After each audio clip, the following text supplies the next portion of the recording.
Здравей! Днес съм в студиото на издателство Board Paper, заедно с поредния автор, който реши да стартира кариерния си път, именно чрез издателство Board Paper и да публикува при нас дебютния си роман на име Докоснат.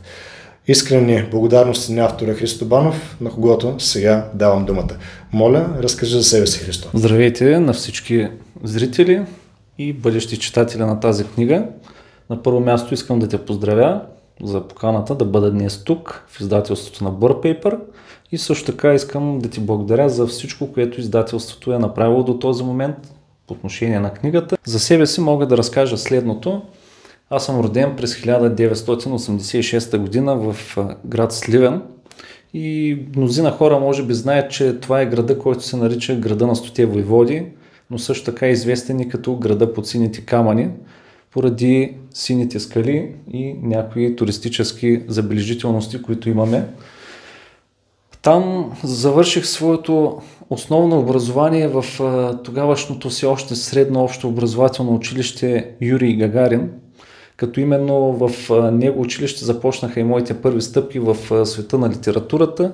Именно там започнах да се занимавам с да пиша и да пресъздавам това, което е вътре в мен на белия лист хартия. Христо, благодаря ти така за подробното обяснение за себе си. Ти си първия автор-полицай в издателството, за което така много се вълнуваме. Това е определено една интересна комбинация и още повече, че романа, който си написал е с жанр фентази.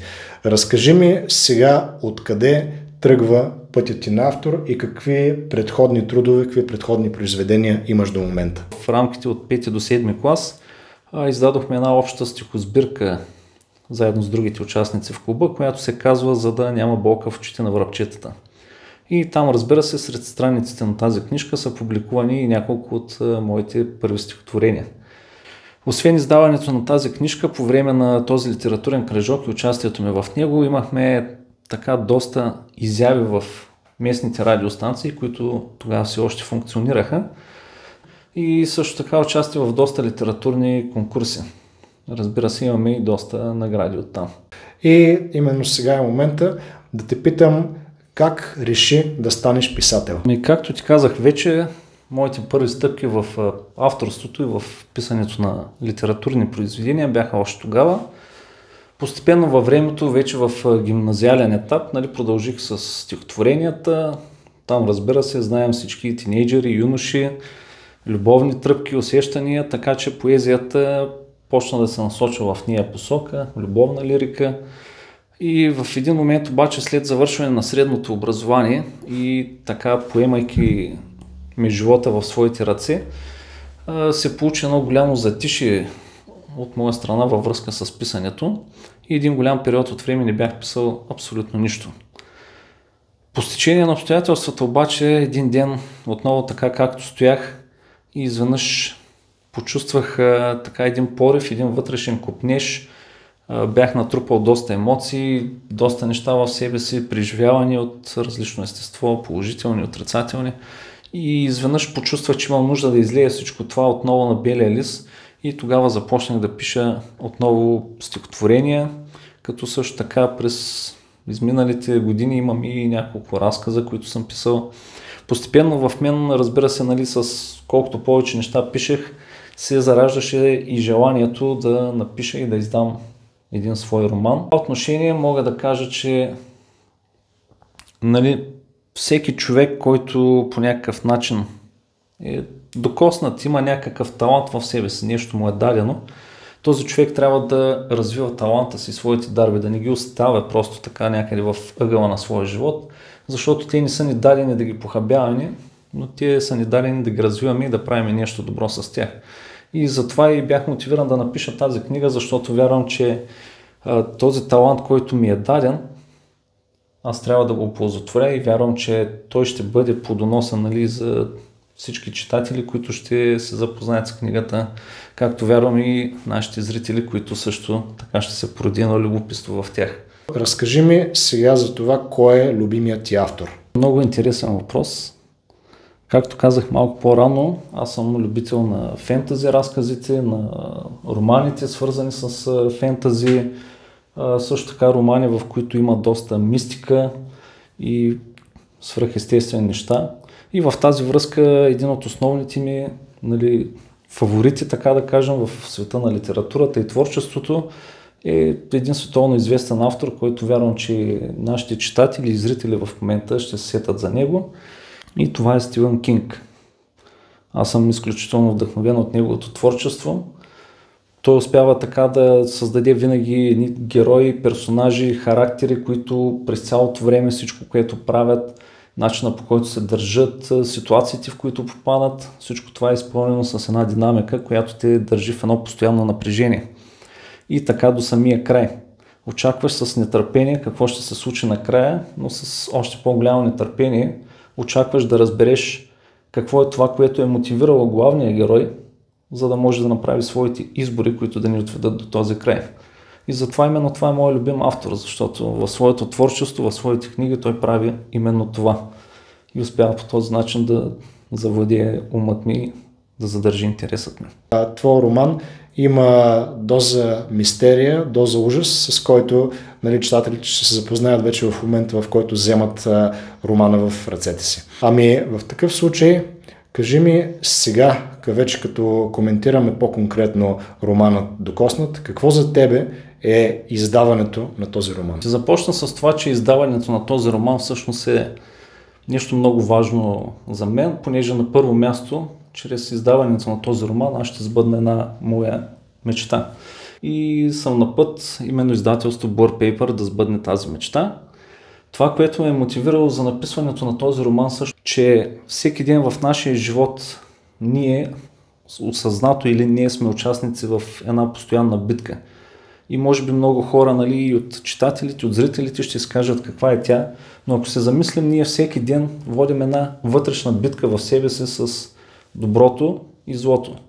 Това, какво искаме да бъдем и това, което реално се случва в живота ни.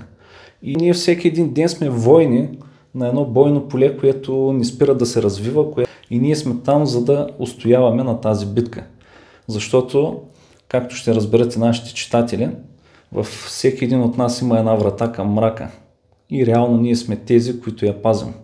Ако ние позволим тази врата да се отвори в нашия живот, то мрака излиза на свобода и ни превзема. И тогава вече идва второто бойно поле, в което ние трябва да направим всичко възможно да сразим този враг и да го върнем на неговото място. В главния персонаж има ли черти именно от твоя характер? От страниците на тази книга, да, мога да се оприлича с много от чертите на главния герой.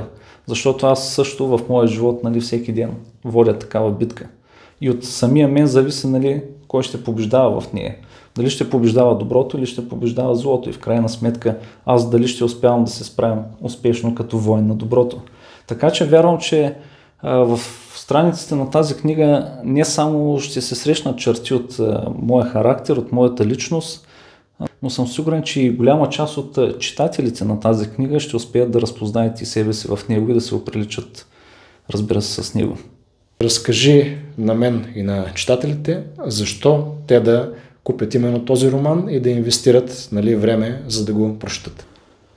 Тук, като за начало ще кажа нещо, което може би не на всички ще се хареса, но не мога свободно да препоръчам този роман на всички, поради простата причина, че не всеки от читателите обича да се взира в мрака. Една реплика на друг известен автор казва, че когато се взираш прекалено дълго в бездната, то бездната също започва да се взира в теб. И именно там може би много хора произхождат, че ако аз се вглеждам в мрака, то и мрака ще започне да се вглежда в мен в моя живот. Но пък за хората, които обичат предизвикателствата, хората чувстват достатъчно смели, нали, да излязат от рамките на светлината и да се изправят срещу мрака в своя живот, вярвам, че тази книга ще им хареса и тази книга ще ги докосне. Ще се изправят, разлиствайки нейните страници, с различни неща, различни събития, различна динамика в действията. Ще погледнат дълбоко в мрака и съм сигурен, че и мрака ще погледне от страниците към тях, колкото и страшно да звучи. Но разбира се, както казахме, всички ние сме войни и надявам се всички ние сме войни на доброто. Но дали в крайна сметка ще победи доброто или злото в тази книга, ще разберем само когато достигнем до последните нейни страници. Благодаря ти много за този разговор. Това, което казваш ти е, че да препоръчваш книгата на всеки, а всъщност не е необходимо, тъй като ние не пишем за всеки, ние пишем за хората, на които им харесва това, което правим, хората, които искат да прочитат нашите книги. И реално мисля, че това, което каза, е напълно уместно и напълно достатъчно за нашите настоящи и нашите бъдещи читатели, които тепърва ще стават част от голямото семейство на Burpaper. Наистина това, което ми разказа ти за книгата относно мрака и светлината, вратите на доброто и злото, това със сигурност е една много, много актуална и много интересна тема, която със сигурност ще докосне много хора. Благодаря ти за всичко и сега, скъпи читатели, това беше така встъпителното видео във връзка с романа "Докоснат" на автора Христо Банов. От тук нататък може да си изведете така първи впечатления от тази творба и очаквайте вече в близките месеци да се появи предпродажба и оттам нататък съответно и продажба на вече физическата книга. Благодаря на всички, благодаря Христо. Аз също благодаря на теб и благодаря на всички зрители и бъдещи читатели на романа "Докоснат".